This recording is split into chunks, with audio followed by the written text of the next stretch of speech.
కట్టిన స్టాంప్ డ్యూటీని ఆయన ఏమని చెప్తున్నాడు? ప్రభుత్వానికి చెల్లించిన పన్నులని చెప్తా ఉన్నారు. ప్రభుత్వానికి చెల్లించిన పన్నులని చెప్తా ఉన్నారు. ఇదంతా ప్రజల్ని మోసం చేయడమే. ఇదంతా ప్రజల్ని మోసం చేయడమే.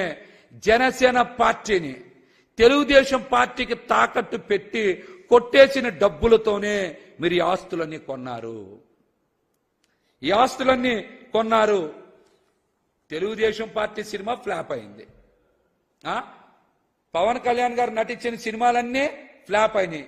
కానీ పవన్ కళ్యాణ్ గారి ఇన్కమ్ విషయం మాత్రం, ఆదాయం మాత్రం విపరీతంగా సక్సెస్ అయ్యాడు. ఆయన విపరీతంగా సక్సెస్ అయ్యాడు. ఆయన ఆదాయం పెరిగింది, ఆస్తులు పెరిగాయి. ఏమాత్రం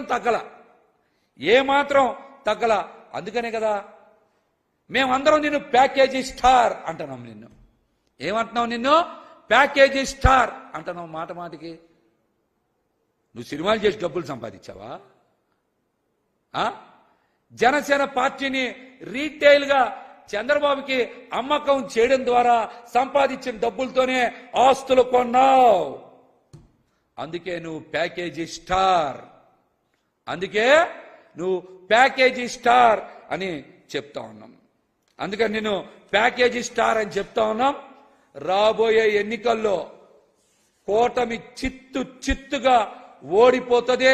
మరొకసారి ముఖ్యమంత్రిగా జగన్మోహన్ రెడ్డి గారు ప్రమాణ స్వీకారం చేస్తారు. చూశారుగా బస్సు యాత్ర ఏ విధంగా విజయవంతమైందో. లక్షలాది మంది ప్రజలు జగన్మోహన్ రెడ్డి గారికి నీరాజనం పడతా ఉన్నారు. అందుకనే వీళ్ళకి ఫ్రస్ట్రేషన్తో పిచ్చెక్కి ఊగిపోయి పిచ్చి కోతలు కోస్తా ఉన్నారు. మీకు పిచ్చి పట్టడం ఖాయం. నెల రోజుల్లో కూటమి నాయకులు, అగ్ర నాయకులు మొత్తాన్ని కూడా పిచ్చి ఆసుపత్రిలో చేర్పించడం ఖాయమని కూడా తెలియజేస్తా ఉన్నా.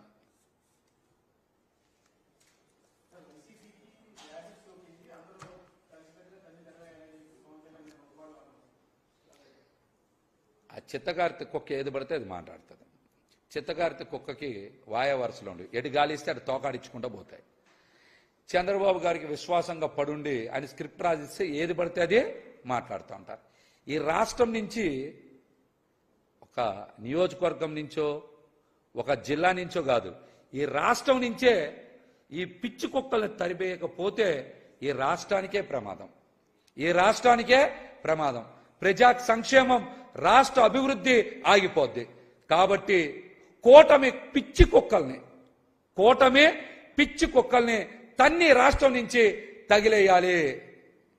లేకపోతే పేద సామాన్య వర్గాలకి ప్రమాదం ఈ పిచ్చి కుక్కలతో పొంచి ఉంది.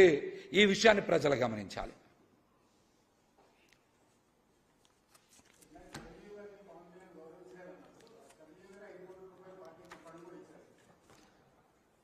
మీరు ఏ రోజు ఇచ్చారో తెలుసా? మీకు ఏ రోజు ఇచ్చారో తెలుసా? కాదు,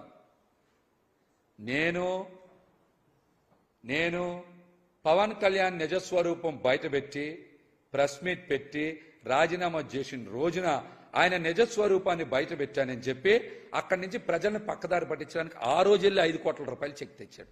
అంతకుముందు ఎప్పుడైనా ఇచ్చారా? ఏ రోజున చిరంజీవి గారు జనసేన పార్టీకి చిల్లిగా ఇచ్చారు ఎప్పుడన్నా? ఆ రోజు ఎందుకు ఇచ్చారు? ఎప్పుడన్నా చిరంజీవి గారి వల్ల నేను ఎదిగానని ఎక్కడని చెప్పారా? ఎక్కడైనా మాట్లాడారా?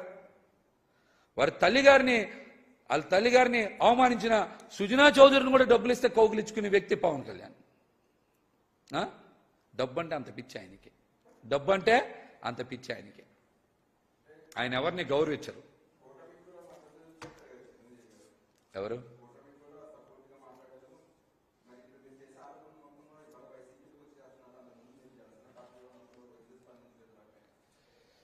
నేను ఎక్కడ ఆరోపణలు చేయలా.